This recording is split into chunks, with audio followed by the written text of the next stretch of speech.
Let's go.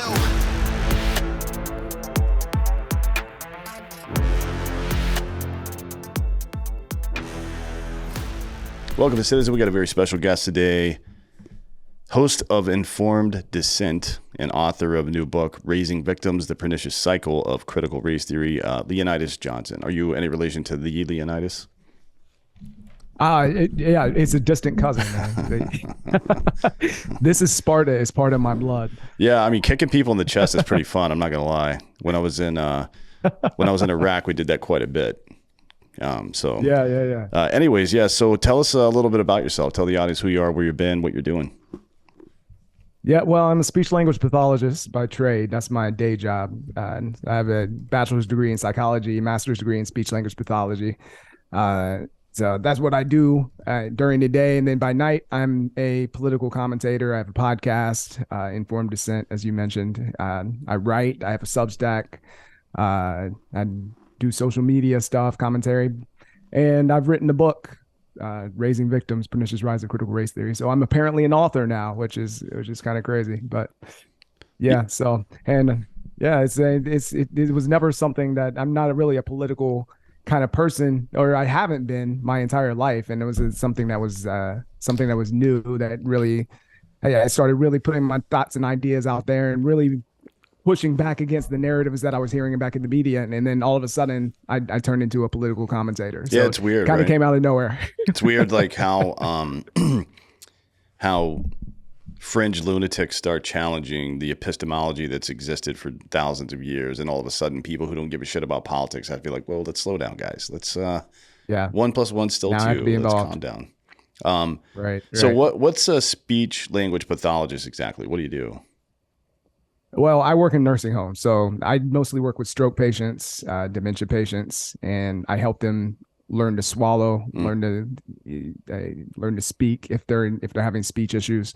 I work a lot with cognition, so like problem solving, short-term memory, thought organization, things like that. So, you know, when you're dealing with a lot of dementia, and those kind of people aren't really going to get better, but you're really trying to keep them from getting worse. That's really what the platform is in the nursing home arena. But, you know, every once in a while we get like a stroke patient or something like that, and we can rehabilitate them and get them some sense of independence back. So that's my job. So I guess your area of expertise might be kind of how people think from I don't know, maybe even a kinesthetic position, right? Like the mechanics of how to think and move and stuff like that. Is that a good way to put that, or is... Well, yeah. I mean, you do, that is part of it. You do have to think on that sort of level. Like I mentioned, I have a background in psychology, so I think a lot about the psychological aspects of things as well. So yeah, from a speech aspect, when you're thinking about how language works and where language comes from and how people process language, and then from the cognitive aspect, you think about that as well. But then also from the psychological standpoint, just how human beings operate on a very fundamental level. And, you know, there's one thing, you know, we talk about critical race theory and communism and socialism and these things that completely ignore the human condition and the essence of what it means to be a human being. Because, you know, and Thomas Sowell always talks about, I always reference Thomas Sowell because I love that guy.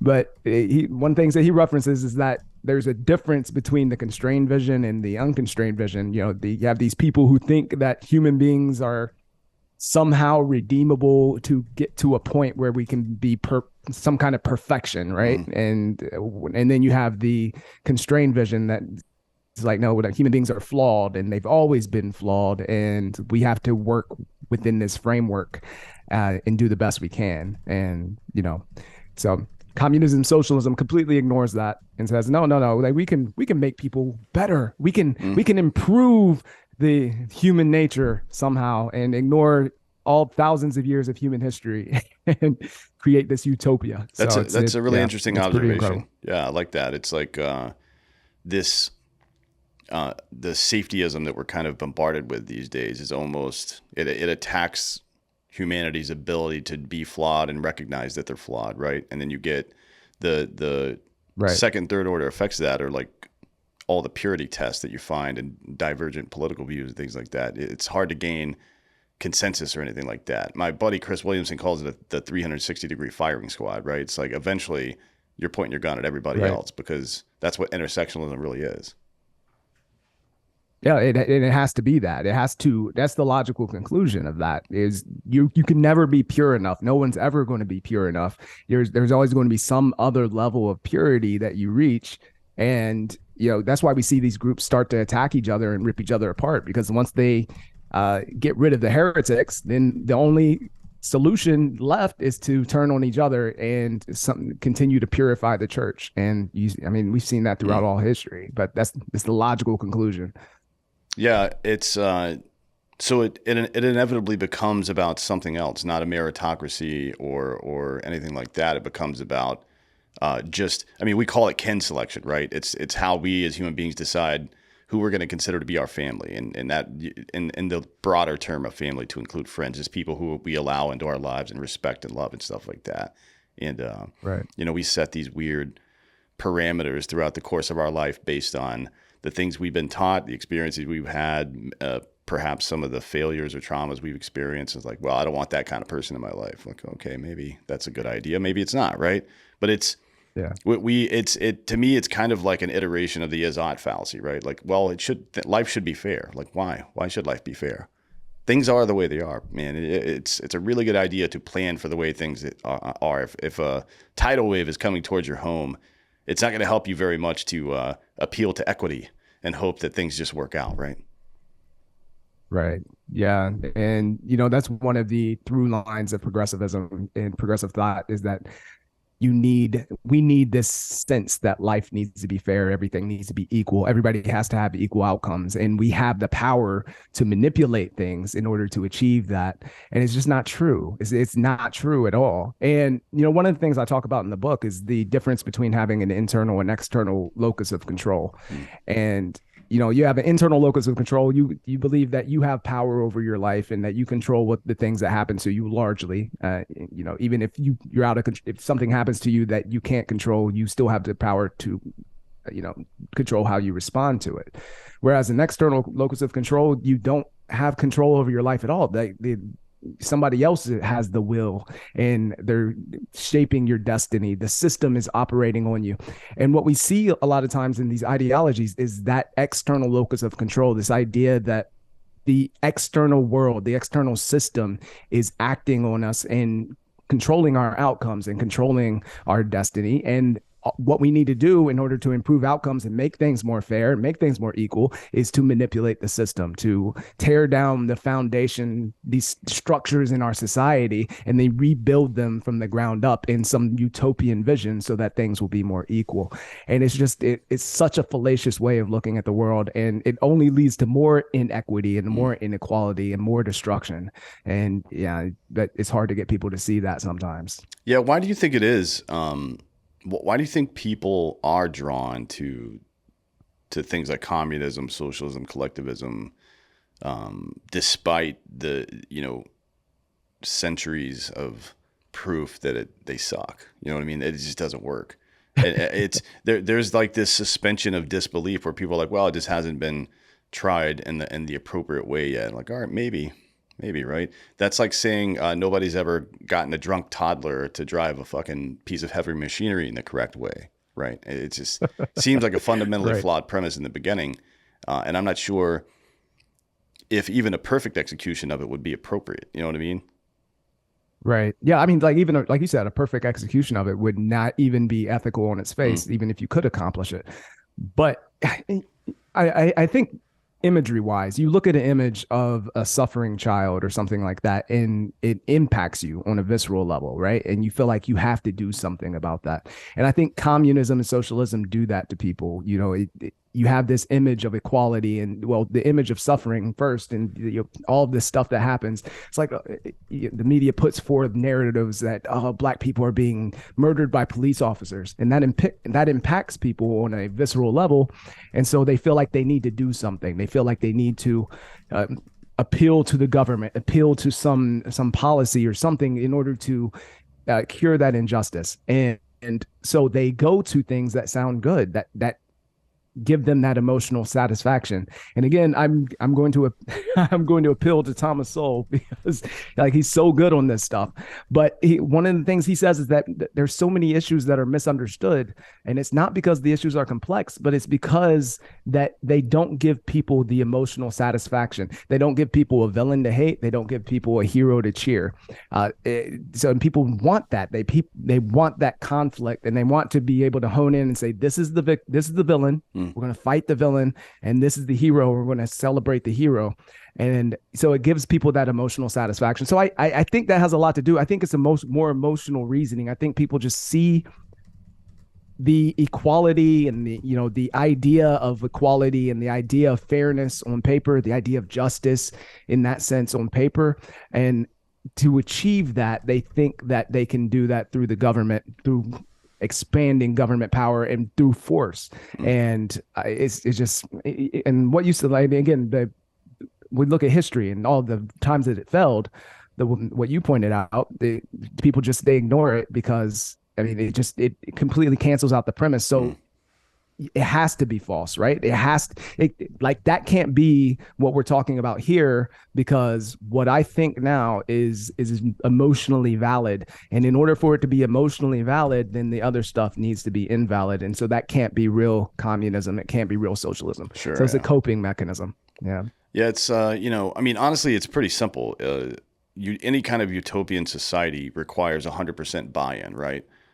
Which means that by definition, you have to remove individual liberty from the equation. But anytime you remove individual liberty from the equation, it's as though you've removed gravity from a star. Right now, it's only nuclear fusion that's happening, and it's going to explode. Right? I mean, there's a symbiosis between the efforts of the individual and the structure of government that create a balance between the two. And the only thing that really persist over long periods of time, the only real inoculation to tyrannical bullshit is individual liberty. It's the only thing that works. So, to me, it's when you remove that from the equation, it's like, yeah, it does sound like a good idea. Well, because people will sit around and think, and this is what we're experiencing these days is 100% just a symptom of privilege, right? Of having solved a lot of our existential problems and saying, what would life be like if it was absolutely perfect?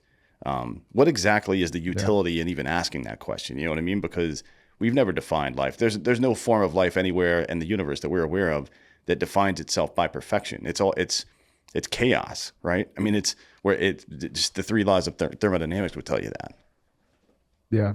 This is Jordan Peterson said, even if we were able to achieve that utopia, if we were able to achieve perfection, it would last for about 10 seconds before human beings blew it up. So it's just not, it's not something that exists in reality.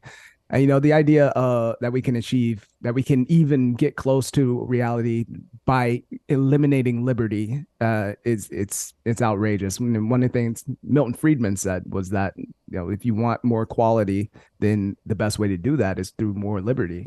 A society that places liberty before equality will have a high degree of both, whereas a society that places equality before liberty will have neither.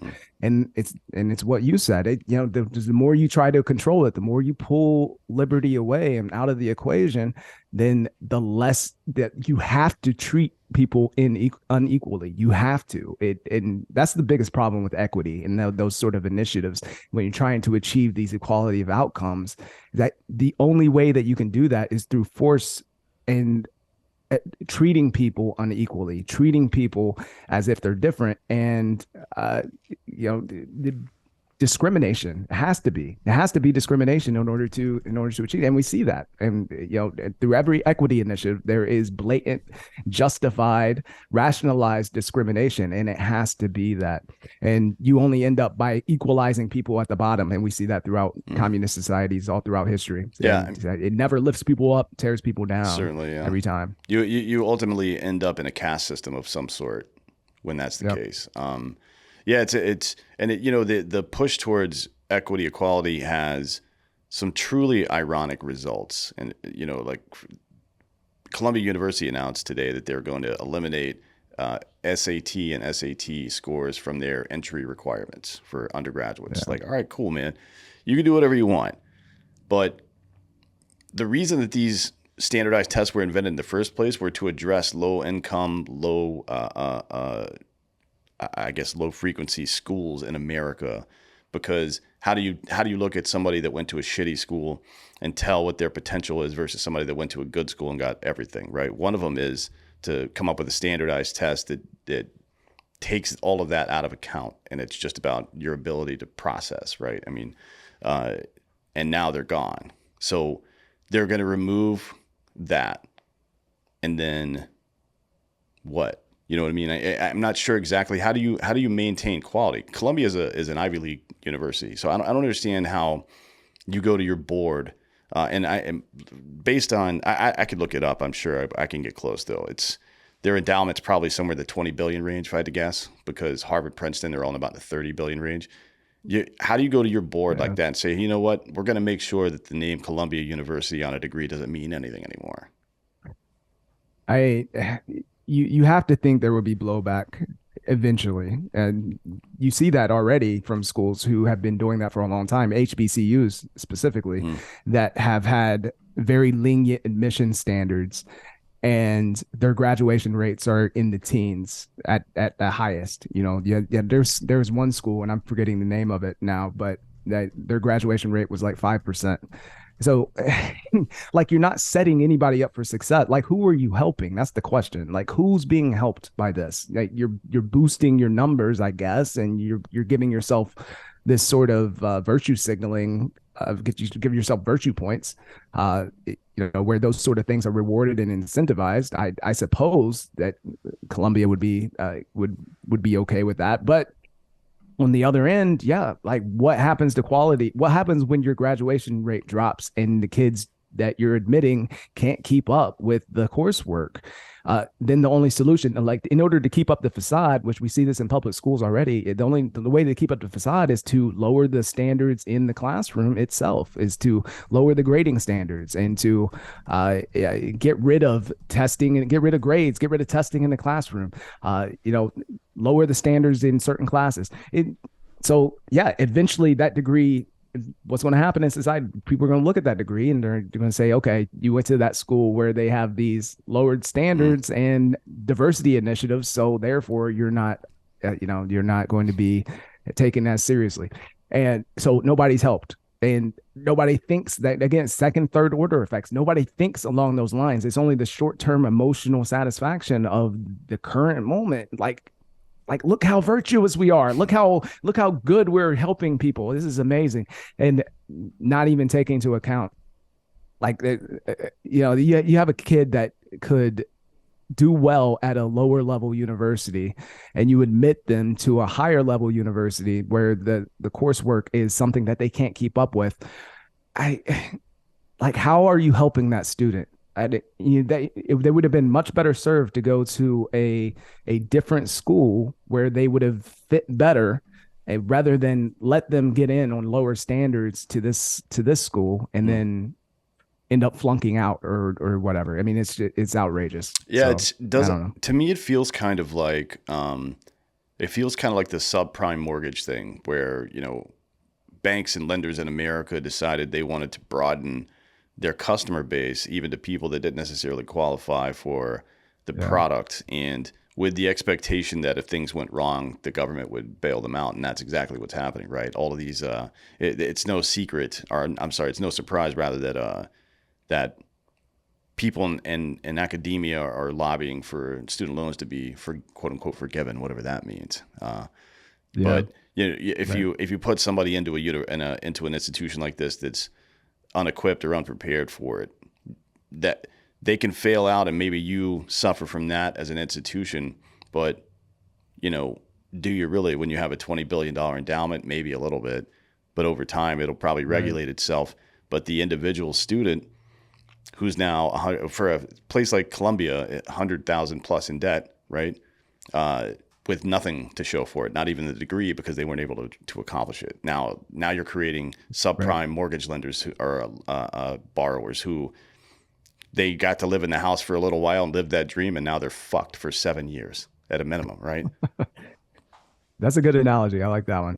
Then the other angle to this too is that there are people who would get admitted to Columbia or other schools without the lowered standards, without needing the lowered standards. And so they become victimized by this, because people are going to look at it and say, well, the only reason you got in is because they lowered the standards, even though that's not true. And so, yeah, it becomes this bigotry of low expectations, right? It's like, oh, well, we have to help you out because you couldn't succeed on your own. And now you permanently have this stamp on you. I mean, I went to Ohio University in Athens, and I went to grad school there as well. And that sort of thing, as a Black person, that sort of thing hangs over your head, where you wonder, like, okay, like I didn't have the highest GPA in my class. So you wonder, like, how much did race play into my getting admitted to Ohio University? And you have that hanging over your head. So if it's more explicit, and I think about Ketanji Brown Jackson and being appointed to the Supreme Court specifically. If she was, let's use her as an example, if she was truly the best person for the Supreme Court, then there would be no need to have a racial filter at all, or a gender filter. Biden used both racial and gender. So if she's the best person, then she would have been chosen. She would have been picked regardless of the filter. But what the filter says is that she was not the best person. It explicitly says that she was not going to be chosen unless the better choices were filtered out. The other non-Black, non-female choices were filtered out that were better than her. And then she was the best choice remaining. And now she has that hanging over her head permanently, because people have to wonder, like, well, the only reason she got there is because she was a Black woman. And Biden said that explicitly. That's what he was going to do. So it's not a fair thing. If I was her, I would be upset, because why would you want that hanging over your head? I mean, maybe she doesn't care. I'm sure she doesn't. She's on the Supreme Court. But for other people who are not on the Supreme Court, it's not a fair asterisk to put over them when they have the ability. Another good example would be if we took LeBron James, who is widely regarded as, one of the best players to ever play basketball, and we lowered the rim to 6 feet, cleared out the defense, and the ref comes and puts him on his shoulders and lets him dunk wide open. It's like, that would be insane, because people regard him as being the best player on the court. And so why would he need that? Why would he need extra help? Why would he need that sort of assistance when he's supposedly the best person? So it's ridiculous, because what you're saying, the explicit overtones here are that, yeah, they can't do it on their own, and we have to give them help to do it. And it's just it's nonsense. Yeah, it is. It is curious, the thought process for I guess leftists and people that believe this kind of thing, but the expectation that Black people aren't capable of hiring an attorney to start a business or get an ID. Getting on the internet. It's like, I don't know how I'm on here right now. Yeah, no shit. It's like, have you ever met any Black people in your life? Do you know any? It's very bizarre to me how you could say that publicly. It's like James Lindsay calls it the iron law of woke projection, which is that if they're saying something, accusing somebody of something, they are almost certainly guilty of that thing, right? Yeah. And I really don't see the point. It's exhausting trying to talk to these people, frankly. So usually I don't. But I think something you said earlier about the way that people need to see these issues framed in a particular way. Maybe it's because of the way the human mind works. Maybe it's because of books, film, and television, and just following narrative-driven structure over time. But if it is indeed the case that when people look at life or a particular problem or whatever it is as a narrative that requires some kind of structure, which is to say there's a villain, there's a victim, and there's a hero, right? Then, I can have a conversation with somebody like that, because it's about defining the terms and recognizing who exactly fits into those roles, right? Because most of the time, the vast majority of the time, life itself is the villain. You know what I mean? Disease and aging and depression and whatever else is typically speaking going to be the victim or the villain in a situation, and we're all victims of it. Up until relatively recently, the vast majority of every race was poor as shit, and there were a couple of rich people here and there. And I'm not sure who the hero was in that story, except for maybe John Locke, right? I mean, people that Right. advocated for individual rights and property rights and things like that to create a buffer between, if you have to go to the government or to your local governor or warden or whomever it is for everything, for permission even, then you're kind of fucked, right? I mean, there's nothing really to be done about that except for get rid of that person. And now we're Yeah. the periods of the greatest growth in human history have been primarily driven by one or more innovators, followed by a lot of people who believed in what they were doing and got on board with it, and did, like, created an infrastructure of workforce to production, to sales, to whatever, right? I mean, that's typically how it goes. It very rarely, actually, I can't think of one thing the government has ever done. It's like, oh, you know what? We were having all these problems, Yeah. and the government came in and solved it. Like, no, not really. I mean, it was like when we had during Hurricane Katrina, for example, FEMA completely fucked that whole thing up. And what they ended up doing was contracting Walmart to come do everything because they had infrastructure for supply chain and for delivering goods. You know what I mean? It's like, what the fuck is the government Right. doing here? Taking credit for everything. That's Yeah. that's what the government's good at doing. Or eschewing blame, at least. Right? Deflecting blame. Yeah, that's it. But it is interesting because something you said. We are living in one of the the most prosperous time in human history. I mean, particularly in this country, in the United States of America. And you think about the progress that's been made since the 1950s, 1960s, and it's particularly on the racial element, since we're talking about critical race theory. And one of the things that the progressive left really holds on to is that we have not made any progress whatsoever, particularly on the racial front, but just in general, as Western society and Western culture, they believe is toxic and poisonous, and they think that it's all just built to oppress and built to tear people down, except for the elites who are in power. And there's this very real sense of ingratitude and a lack of perspective when it comes to these issues. And you talk about defining the terms and talking to people who have this villain hero narrative sort of thing. But what I found is that when you talk to these people, their idea of villainy and heroism really comes down to the fundamental aspects of Western society. And it's not like one thing, and like they really believe that at least the people who are really bought into the ideology. They really believe that the entirety of Western society is oppressive. It's Antonio Gramsci's idea of cultural hegemony, right? The idea that the entirety of society is built to oppress, and even the oppressed don't even realize it because it's just the status quo. It's in the culture. It's interwoven into the very fabric of our institutions. And so the villain is everything. It's our Constitution. It's free speech. It's the Second Amendment. It's the idea of constitution. There are neutral principles of constitutional law. These are things that are directly from the founders of critical race theory. By the way, they say this stuff explicitly, that they're against it, and so it makes it very difficult. And then on the other end of it is the incessant manipulation of language. I put it that way.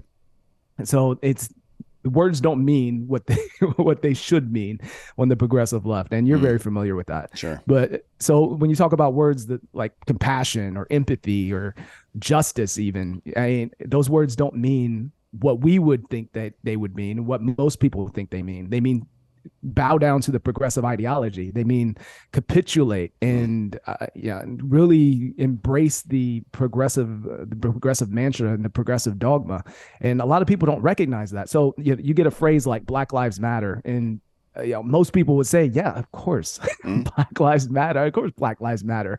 And so, what happens is they use that phrase to manipulate people in order to capitulate to the ideologies, the more extreme things. And so, well, if you believe in Black Lives Matter, then you have to agree that all white people are racist, that racism is endemic, it's interwoven into the fabric of our society, that then we have to pay reparations, and all of this other Western society is oppressed. I mean, all of this stuff. And just from the phrase Black Lives Matter, and you're like, well, wait, that's not what I meant. I just meant that I thought Black Lives. So it becomes a very a very manipulative tactic and dance that they play in order to get people to yeah, go along with the ideology. So it makes it difficult to talk to those people, even still. Yeah, 100%. It's definitely true. But the good news is about the United States is if somebody really believes in collectivism in the way that they say they believe in it, right? In the way that they will put it in their Twitter bio or whatever the fuck people do, Yeah. you can do that. You can go find a co-op farm somewhere and purchase it, or purchase it with a group and move there and allow others to come there as well. And you can all do whatever the fuck you want, man. There's multiple, actually in Southern Ohio, there's quite a few of them.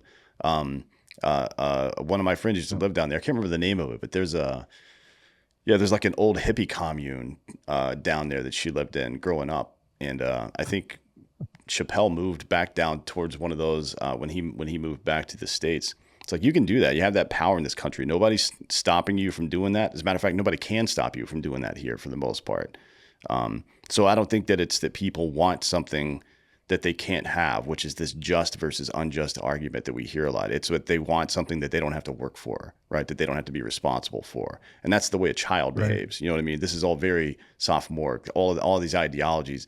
There's a reason people used to talk about this stuff in college or maybe in their 20s when they were on cocaine. But once you become an adult and you have real responsibilities, you're like, oh yeah, that's stupid. I've actually got to go to fucking work now. You know what I mean?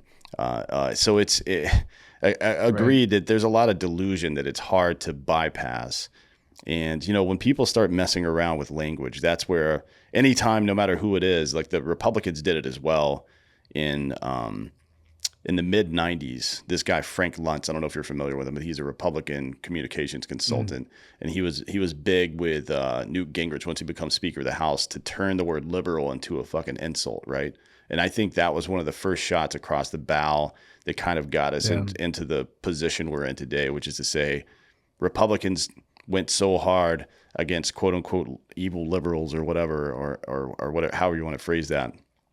And liberal became almost a pejorative term, that liberals leaned into it. And we've seen a rapid progression towards the left, way more than we saw in the 70s, 80s, and 90s. Even during the Summer of Love bullshit, it was mostly about other things than that.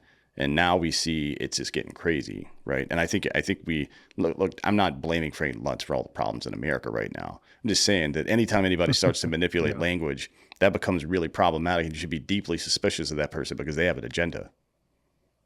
Oh yeah, 100%. And I've always said that the word liberal needs to be returned to its original meaning, because the progressive left is about as illiberal as it gets when you start talking about the push toward communism, the push towards socialism, and the idea that people need to be controlled.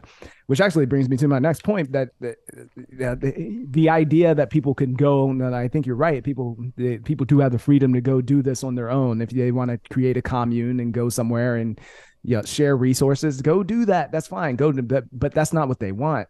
And it's so what really it comes down to, at least for the people who truly believe in this stuff, who truly push it, is that it comes down to power and control.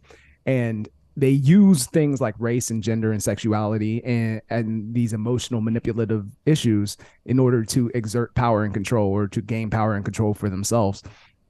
And communism, I mean, that's been the story of communism all throughout history. Like you have people who, that's what they want. They preach equality, they preach unity, and that we're utopianism. But ultimately, it comes down to a group of people who want power and control, and they will do whatever they can to get it. And we see that with critical race theory specifically, that, these people, they are doing everything. They're using race as we mentioned James Lindsay earlier, what the way he puts it is a spear to gore Western society and to institute a cultural revolution and open us up to that in order to gain power and control. So yeah, you do have a group of people who, they do want the free, everything for free and not have to work for anything, and that sort of thing appeals to them. But then you have another group of people who are very nefarious about it, and they're using these things to move to a point where they can gain more power and control for themselves, and they see that incentive in order to do that. So, well, that's the way it always works, right? I think there's both. Yeah. Yep. That's kind of the way. I mean, the reason Constantine made Christianity the official religion of the Roman Empire was just that. He saw the tide turning. It was like, well, if I can do this, then I can use I can use that. I can leverage that power against my enemies, essentially, to stay in power. That's the crux of that. But this is the way it always works, and it's Right. the premise of this show. The reason I call it Citizen is because you can either whine, bitch, and moan about your rights and what's fair, and you can wait around for an aristocratic class to secure those rights for you, and you'll be a subject under their rule. Or you can do it yourself, right? You can box the government out. You can accomplish the things the government is trying to without their interference, and take some responsibility in your life, and then you will be a citizen of a country. And there's the difference between those two things is pretty wide, and frankly, could save, if not your life, your children or grandchildren's. You mentioned cultural revolution. I really recommend anybody that has been paying attention in politics for the last couple of 5 or 10 years or so to really look into the Maoist cultural revolution and what it was and how it happened. It wasn't just your average genocide. It was it was to change the way people think. It was to change. It was to set a new status quo, right? That government is God, essentially, which is a pretty ubiquitous thought process over the course of human history. But it wasn't like that in China for a little while, and he needed it to be like that again. And here we are, right? I mean, it's the effects of it have been devastating. Yeah, and it's one of the things that we don't talk about much even in public schools. I didn't learn about Mao until I was in my 30s. I had no idea, and it wasn't even that long ago. It was what's incredible. But one of the things that Mao said is that in order to build a new society on an old site, the old site must be swept clean. Mm-hmm. And what they wanted to do during the Cultural Revolution is really eliminate the entirety of their history and build a new communist utopia on the ashes. The four holds, and I don't know if I'll get them all. For the old culture, old tradition. What is it? What was it? What was the other one? Habits there were and one other old one. habits. I don't know what the other one is. Yeah, culture, tradition, habits. Yeah, or not tradition, customs. That's what it is. Oh, ideas is the other one. So ideas, okay. Customs, culture, and habits. Yeah, that's it. Yeah. So, but the idea was to eliminate those things. Basically the old ways, the old cultures, the old ways of thinking, like you said, could create this entirely new communist utopia from the ashes. And what happened is, people began to hold struggle sessions, take people who were they believed to be the enemies to the ideology, the enemies to Mao in this case, and drag them out in the streets or drag them out to the public square and humiliate them. But you can't do that. You can't do that in the West, right? You can't do that in the West. You can't drag people into the street to beat people because of what they believe necessarily. You do see it from time to time, but we've taken a different approach. We've tried to use manufacturing consent and shame, right? So like, think about the last couple of years with the COVID bullshit. Well, if you don't get vaccinated and wear a mask everywhere you go, you don't care about people. That's the fucking that is how the argument was framed. It's like, well, maybe I just have paid attention to basic fucking biology for the last fucking 100 years since the last major pandemic like this, and realized that the data I'm being fed is nonsense. You know what I mean? It's like the informed part of informed dissent seems to be it seems to be the more appropriate and important part, right? Dissent is dissent, and it's important, but in the 2015, 2016, 2017 period, there was a lot of Facebook and Twitter stuff where it was, on both sides, but since conservatives won that election, there was just a lot of conspiratorial nonsense put into an infographic and shared rapidly throughout the internet. It's like, all right, cool, man. Yeah, like, people are definitely doing some fucking weird shit right now, but if you entered the argument and you're not armed with the truth and with accurate information, then it's a net negative for everybody, but mostly your side, right? I don't know if this is just a breakdown in culture or what, but it does seem like we need a new epistemology because people don't know who or what to believe in anymore. You know what I mean? It's like, it used to be that we thought science would be pragmatic to some degree, so maybe they don't say everything that's going on, and couch the things they're saying and the caveat that, hey, this could change in the future because we're still collecting information, and people were pretty comfortable with that. Right. But what I didn't expect to see were scientists become propagandists in a time where it isn't like they're having a gun held to their fucking head to do it. Like, this isn't Rome where you're going to get your head cut off if you don't say what the fucking emperor wants you to. You might lose some credibility if they try to come after you or whatever. But man, that's the last thing I ever expected to happen, was science to turn on us like that. Yeah, well, I mean, it's been a trend just all across the board. This idea that we should trust the experts, and then the experts turn out to be lying straight to our face. It's been incredible. One thing I would say real quick is that what you mentioned about struggle sessions, I was going to say that, yeah, like we're not. It's not exactly the same. It's couched in the cancel culture and this idea of publicly humiliating people through social media or getting them fired from their jobs. Or, I mean, what happened to Bethany Mandel recently, because she couldn't define woke in the moment. And then the mob comes for you and says, aha, see, you are a heretic, and now we need to hold you up as a heretic and publicly mock you and for your blasphemy, whatever. But yeah, this idea that, one of the things I've really bemoaned is, people are so busy in their everyday lives. They don't have time to do deep dives into all of this stuff. Even having time to do cursory research, it's tough for a lot of people with jobs and kids. I mean, it's difficult. I'm interested in politics, and I focus a lot on this stuff. And even I don't have time to do a lot of deep dives on different things. So what we have to depend on, or what we've had to depend on in the past, is journalists to really do those deep dives for us and then give us the information. And so, like, one of my awakenings to this whole idea that the media was being less than truthful about these different narratives was the Mike Brown incident in Ferguson. Mm-hmm. And when that happened, and they were talking about the hands up, don't shoot, and all that nonsense, and I realized that they weren't telling us, and that was such a disenchanting moment for me, because before that point, I had trusted the media, and I believed that they were mostly telling us the truth. And you trusted the experts, and you figured that, well, yeah, even if they're wrong from time to time, they weren't intentionally being wrong. Like, it's just I mostly trusted them. And then I realized that they had an agenda, and that's my naivety coming out. But I realized at that point that they had an agenda, and that they were couching certain things and certain narratives in order to manipulate people. And one of the things I've been moaned is that at this point, particularly after 2016 and the whole Trump debacle, people can't trust what's being said in the media. People don't know what's true. And if we don't know what's true, then where does that put us as a country?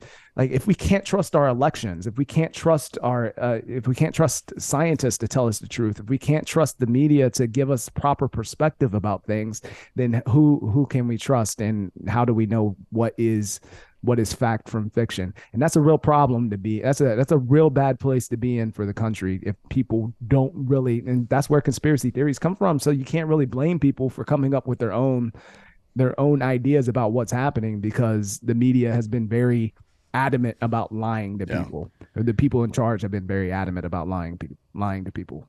Yeah, and it's, I guess from the individual's perspective, it can be difficult to understand why you're being lied to, right? I think a lot of folks in government do it because it's an aristocracy, and they feel like two things. One, that people don't deserve the truth because they're a pleb, right?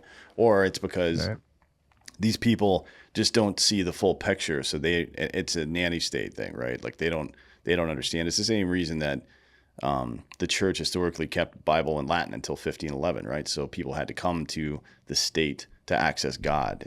That's really what it is, right? And today God is like, forget about the God part of it, and just think about, what's important to anybody in life these days, whether it doesn't matter. I'm not going to define what it is, because everybody's got something different. But if you can capture those things that are important, ubiquitously among people, and become the throughput for it, right? Now you've got complete control over folks. And I don't think it's intrinsically just people in like fucking dark robes in a room in a cabal that are saying, we've got to control that. It's easy to become conspiratorial like that and think that there's, powerful dark forces working against you. And in some cases that is true. But what's far more nefarious is the fact that your ambivalence or unwillingness to participate in the political process or in your own life and take responsibility for it is truly to blame here. That is what allows any sort of bad actor, regardless of what their motivation might be, to come in and take control of your life. What's the saying? Idle hands are the devil's plaything, right? And that's how it works. It's predators will show up if you leave your chickens unattended. That's just how it works. Yeah, yeah. It was Fauci who said that, basically, I'm paraphrasing him here, but basically that he had to lie in order to get people to do what he wanted them to do. That's essentially what he was saying, that he had to be less than truthful. Otherwise, people weren't going to go along with what he thought was best. And yeah, it's that sense that they know better and that we don't know anything. And we just need to, it is very religious. It is very religious on its face, and that the government is, and I will use the word God. I think it's seen as the government is God, and that it's this idea that you must bow to government and you must adhere to the holy dogma that's being passed down by the state. And there's no need to question it, because they're going to give you the dogma, and all you need to do is worship at the throne. And that's your only role. That's all you need to worry about. And you see that very specifically with the race stuff, well, the gender stuff too. But like, we're told that we can't understand what it's like to be oppressed, or you don't understand what it actually means, what racism actually means. You can't. It's Gnostic. Only the people who are embraced in this oppression, only they can understand, and you have to listen to them. They tell you need to shut up and just be an ally. So you get that on multiple different fronts, and people start to question. People start to, well, maybe I don't know. Maybe I don't know what's true, and maybe I should just listen to these narratives and go along with it. And that's a problem as well. But I think you're absolutely right. People need to be more involved with the political process, and they need to be more involved with seeking out what is true, and not trusting what they're being told by the people in power, the people who have an incentive to manipulate them. Yeah, there's a lot of that. There's a lot of it. That's your inoculation. If you're thinking about this as a mind virus, and Gatsod would say it's certainly a mind virus, right? Your inoculation is to just be alert to the fact that people are trying to capture your attention with a purpose. You know what I mean? Right. We've gotten so used to marketing in the United States. Everywhere you look, there's an advertisement for something, and you and I are both to some degree in that industry, right? Because that's how it works. But people have gotten so used to it that they don't even notice it's happening anymore. And I like the way you describe the belief, the core belief in systemic racism. It kind of, to me, it sounds like what's that guy's name, Deepak Chopra, when he's trying to weave in physics terms like quantum entanglement into his bizarre observations about human psychology and stuff like that. It's just like, yeah, sometimes no, dude, what you're saying is fucking stupid. But it sounds cool. It's just marketing. It sounds good. Yeah. Let's talk about, since we kind of you kind of mentioned it there for a moment, the godhood of the state is the ultimate result, I believe, of any kind of authoritarian government. That it has to be, right? Like, you have to be beyond reproach, in whatever way you can make it. And that's kind of what are one of the themes of your book, Informed Dissent. Tell me about the book and what you're discussing in there. Yeah, well, the book itself is breaking down what critical race theory is on a fundamental level, and using the founders' own words to do it. As a lot of times I think people get caught in a trap where they're pushing back against race-centric ideology or race-centric policies, and they get challenged on it, and they call it critical race theory, and then they can't really define it or don't really know its origins, or don't know some of the proponents of it or things like that. Different manipulative tactics that the progressive left uses to basically reject people's arguments. And again, Bethany Mandel got caught up in that, trying to define woke. Like immediately her argument was deemed ridiculous because she had a brain fart on that. But so the idea is to equip people with that knowledge so that they know what it is, how it operates, how it disguises itself as diversity, equity, and inclusion initiatives, anti-racism, Black Lives Matter. I mean, pick one. Culturally responsive teaching, whatever. These race-centric ideologies that have infiltrated our society, which at their root are critical race theory in application. So it educates people on how that works, and then also, like we mentioned earlier, the language manipulation. I talk about that quite a lot, how they use different language manipulation tactics, different tactics like Mott and Bailey, like Kafka traps, different ways to get people to go along with the ideology, or at least not push back or question themselves and not push back, because it's like, oh, like, well, yeah, I do want my kid to learn history. I don't, that's not what I mean. So, and then the through line of the book is just this idea that we should move toward, because one of my main passions is that we need to move toward a post-racial, colorblind society. And I think that's the antidote for all of this stuff as far as race goes, is that we move toward a place where race or skin color is treated no more as consequential as hair color or eye color, something along those lines. And the through line of the book is that it's the antithesis of critical race theory, and that we need to embrace each other as individuals. So I promote individualism all the time. And then, see each other as unique individuals rather than these collective identities, and reject that idea that we can group people into these collective identities and know something about them or make value judgments about them on some fundamental level. So it's basically just trying to give people a tool to fight back against critical race theory and against the idea of wokeness, or the religion of wokeness itself, and embrace individualism and colorblindness. Yeah, it's interesting. So are there what are some just quick specific things and conversations that people should be on the lookout for? I guess you mentioned Kafka traps. You want to explain what that means? Yeah, Kafka trap basically means that you're guilty no matter what you do. And that's a through line of critical race theory, that you have to accept the dogma, and any denial of racism or denial of racist systems or systemic racism, institutionalized racism, is evidence that they're right, basically. That you're racist and that the systems are racist, because then, well, I'll back up a little bit. So the Kafka trap is basically just this idea that if you are accused of something, then you're guilty if you admit to it, and you're also guilty if you deny it, because a guilty person would deny that they're guilty, right? So that's the logic. That sounds like something a racist would say, right? Yeah, that's right. Exactly. I mean, but it's ultimately it's an unfalsifiable accusation, which is not if we were talking science. And your theory was unfalsifiable, then you don't have a theory. You've got a good idea maybe or something. Yeah, it's nonsense. Yeah, it's flat Earth theory, right? You show people evidence that the Earth is round, and they say that's just more evidence that the Earth is flat, and there's this grand conspiracy to hide it. Say, it's that same kind of thing, and that's essentially what critical race theory is. It's this non-falsifiable pseudoscientific theory where the claim is that racism is everywhere. It's in all of these systems, and it's all around us.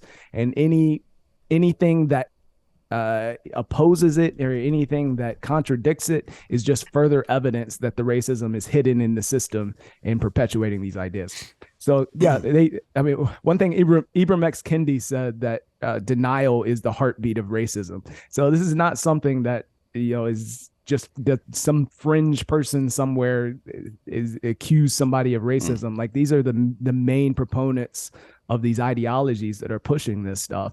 Then I don't even remember who he was responding to when he said it, but the idea that if you deny that you're racist, or you deny that a system is racist, is evidence of racism in the system is just ridiculous. But they never need evidence, and that's one of the beautiful things about critical race theory, is that it's going to be racism no matter what happens. And I think specifically about the situation with George Floyd, and how still to this day there's not a lick of evidence that what happened to George Floyd had anything to do with race.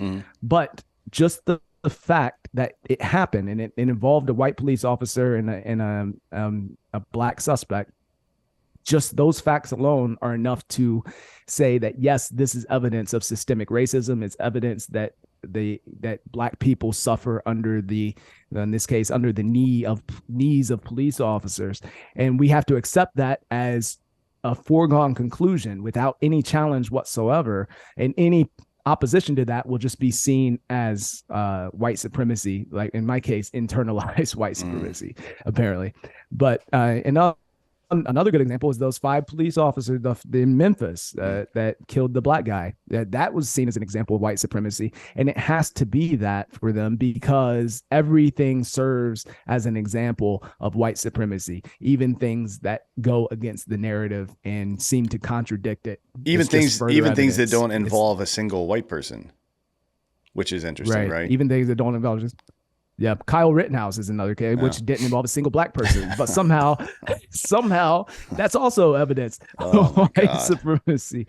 But I mean, this is the way it works. Everything is evidence. Either you admit that it's racism or you deny it, and then that's evidence that it is racism. Well, so they win. Heads I win, tails you lose. Yeah, there's no worse position to be in than in an interrogation room telling the truth, right? Because you don't have anything to confess, and you're fucked, right? Either way. I think, and I like that you kind of angle it back towards when you're talking about solutions and stuff, back towards individualism. There's a reason why it's really important, and I'll just give a brief kind of explanation of why it is. Aside from just I want to do what I want to do, it's not that simple, right? I mean, that people that when people get involved in conversations about liberty and stuff, and it's just like that, I'm like, all right, you're just as much of a toddler as the other person. Let's have an actual conversation here. The reason that individualism is really important, one, is that it decentralizes power. That's a really important thing to do, because power in the hands of few doesn't really work out well for anybody ever, except for those few people. We know that historically. The other part of it is, if the onus is on people in whatever form of power they're in to convince the population of what they're doing is right, then there's some meritocracy involved in that, right? So private militaries, it used to, before the 19th century, you didn't see a whole lot of standing armies. You know what I mean? Like you would go to war, and during that time you'd just find able-bodied men and create a private military, typically would be the case. And the only way you can really do that is with a value proposition. Either the war is just, or the pay is really good, or something. You had to provide the people who are actually doing the work some kind of benefit to do the work. And if you didn't, then the work didn't get done. So there's an extra layer of meritocracy in there to make sure that this is just market economics. Is the way it's supposed to work, right? You test an idea. If the market says yes, then the idea works. And this is, from a sociological standpoint, the same thing. And when you eliminate that, then it just becomes the whims of the aristocracy, and that these people are so out of touch with reality. And it's not even that they're all necessarily bad people. It's just, you've been rich your entire life. How could you possibly know how to solve this problem? Right. Well, even if they don't know, they think the government will know, and the government will be able to solve it for them. So they say, "Oh, I see a problem, so therefore I give the power to the government to go solve it." Kids need lunches in schools, so go solve that problem, government. We don't need any responsibility on my part to go do that. So yeah, I mean, individualism is, and I've had this conversation with people many times, because a lot of times you bring up individualism, and they equate it with selfishness and this idea of getting rid of community and things like that. And that's not the case. It's just that you see people as individuals, and people are treated as individuals rather than collective entities. And yeah, what I always say is that when you talk about liberty, when you talk about freedom, you always talk about responsibility that linked to it. It's not separate. It's not just freedom to do whatever you want or go, just blow things up. Like, it's the liberty comes with a sense of responsibility. And part of that responsibility is having a responsibility to your community and responsibility to the people around you. And so, but people need the liberty to do that, right? Like, it can't happen through force. And that's the problem, is that people think that people won't be benevolent and they won't help their neighbors and they won't be charitable unless there is a gun to their head and the government is making them do that. And it just hasn't been the case throughout history. We've seen, I mentioned earlier that the more liberty you have, the more equality you have. The more liberty you have, the more charity you have, the more people feel like they're benevolent. If you take that away, then people feel like the government needs to be the benevolent one, and they don't have to do anything. They have no responsibility because they can just outsource it to the government. And then we've seen what happens all throughout history when the government has too much power. It's not benevolence that they engage in. They engage in oppression and leave millions of dead bodies behind them in their quest toward equality. I mean, it's the same as any other fundamentalism. If you believe something to that level, then you will naturally do anything to protect it, no matter how fucked up the thing is you have to do to protect it is, right? That's just religious fundamentalism. But in this case, directed towards the state. And just to be clear, the government has never built a road. They paid private contractors to build roads. And I'm pretty sure that we can figure out how to do. My HOA does it all the time. They just like hire people to come do shit. You don't think that that's such a stupid argument. Every time someone's like, oh, you don't believe in a strong centralized government, then who's going to build our roads? Like, oh, I don't know. I guess the road ferry will come in and do it. You fucking dummy. Like, what kind of stupid thing? Anyways. Yeah, I like, I enjoy the book. It's interesting to see kind of a systematic breakdown of CRT and some of the language tricks that are used and stuff like that. What else do you got going on inside the book that you think would be interesting to folks? So, yeah, I mean, the book is called Raising Victims, and it's really rejecting the idea of infusing kids with this victim mentality. I mean, on both aspects, you're looking at infusing kids with this, separating people into victim and oppressor, and infusing kids in with the oppression mentality or guilt or whatever, and then infusing the other group of kids with this victim mentality. And I focus mostly on the victimhood, but I mean it's all around. But this idea, one of the stories I like to use is the story of Finding Nemo, and I'm assuming mostly everybody is familiar with that movie. But Nemo is this young fish with a gimpy fin who gets kidnapped and taken away from his overprotective father, and then taken across the ocean and then plucked in this fish tank in Australia. And so he's been kidnapped. He's been taken away from his family. He's got a gimpy fin. He's about to be given to this 8-year-old menace who kills fish. And so his life is pretty terrible at the moment. And he's a true victim, right? He's truly been exposed to a victimhood. And he starts to panic about the prospects of these things. And he gets sucked into a filter tube and he's trapped. And all the fish in the tank freak out. And Gil, the leader of the tank, comes out and he's like, nobody touch him, right? Nobody touch him. And so Gil surveys his situation and he tells Nemo to swim out of the filter on his own, to get out on his own, which on the surface would seem cruel. And a progressive person would probably tell you that that is a cruel thing to do. Like, how could you not be compassionate in that scenario? He's been taken from his family. He's been thrown into this strange environment. He's stuck in a filter tube. It's injustice. It's terrible. He's being oppressed. He's victimized. How could you tell him to solve his own problems? It's unconscionable.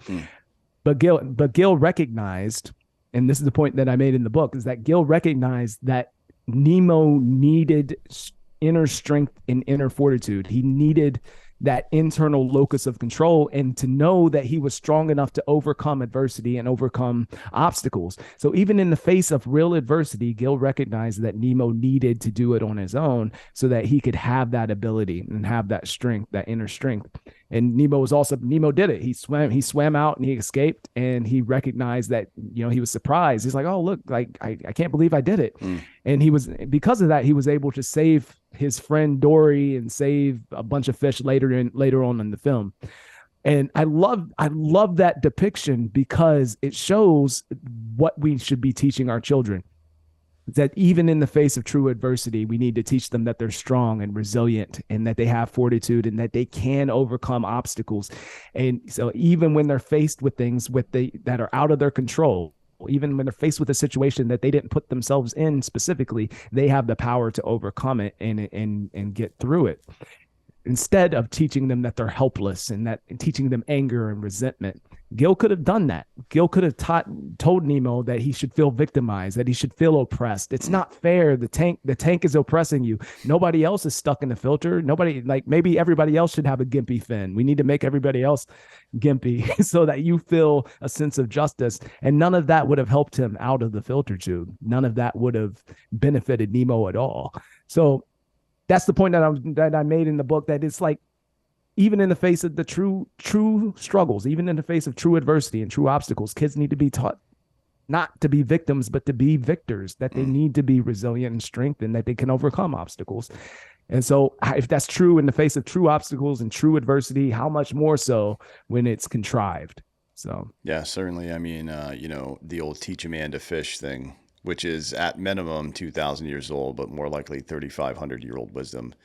And, it's a symptom of the West. We seem to forget things and unsolved problems. I don't know, out of boredom or stupidity or whatever it is, but it's a good thing that people like you are out there, tackling this subject and doing academic research and writing on it and stuff. So we appreciate you doing that. We appreciate you coming today as well. Yeah, I appreciate you having me on, man. Appreciate it. Yeah, anytime. And everybody go check out the book. It is called, once again, let me get it right, Raising Victims, the Pernicious Rise of Critical Race Theory. Author is Leonydus Johnson. Thanks again for coming, man. We really appreciate it. Yep, thank you. Yes, sir. We'll see you again soon. We'll see all you soon. This has been Citizen.